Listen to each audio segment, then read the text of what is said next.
علامہ سیوطی رحمۃ اللہ علیہ په شرح الصدور کی او دغشان علامہ اصبهانی رحمۃ اللہ علیہ په ترغیب و ترہیب کی دا واقعہ لیکل دا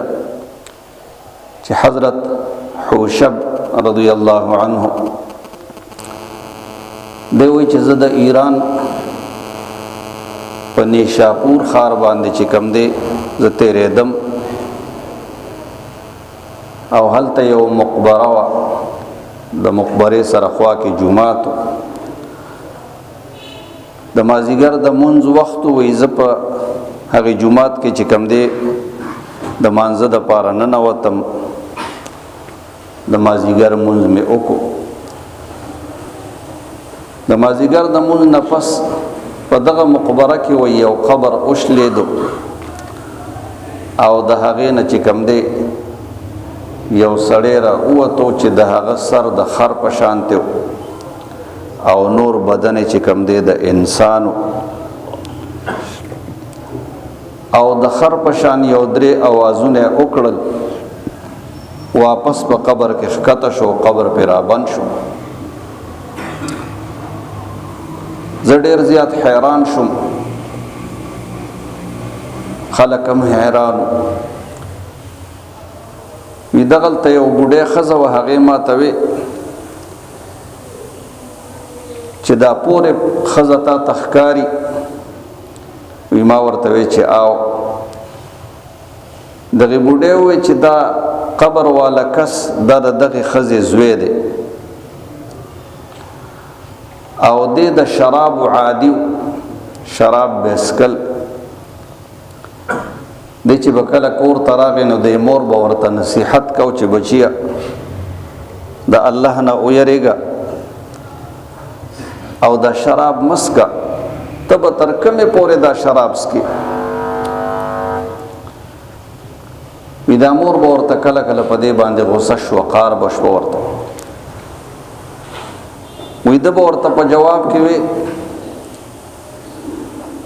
چې لکه د خرې غوندې اوازونه مه راوباسه او د خرې غوندې به رړېږه مه ته سهار وختې په ما پورې نښتې نو دا راوي وایي چې زه دا سړی چې کوم دی وایي د مازدیګر د مونځ نه پس بیا وفات شوی دی یو ورځ او وایي دغه زنانه راته وایي چې هره ورځ د مازدیګر د مونځ نه پس د ده دا قبر چې کوم دی سیری شي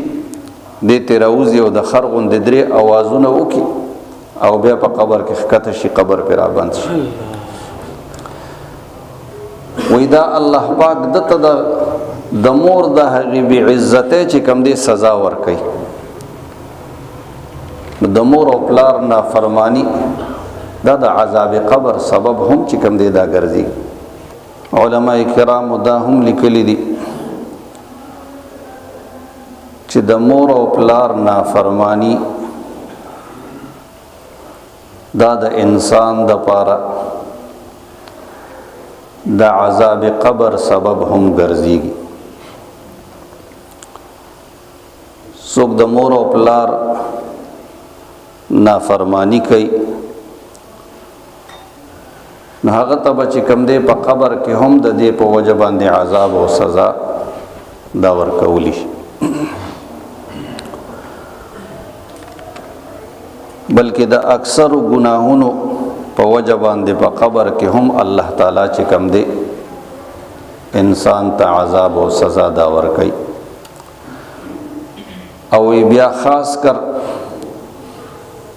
چې څوک ښکاره چې کوم دی غټ گناهونه کوي ښکاره د احکام شرعیو خلاف کوي او د کمزوري خلقو په حقوقو باندې چې کوم دی غاصب ګرځيږي نو داسې سړي ته هم چې کوم دی په قبر کې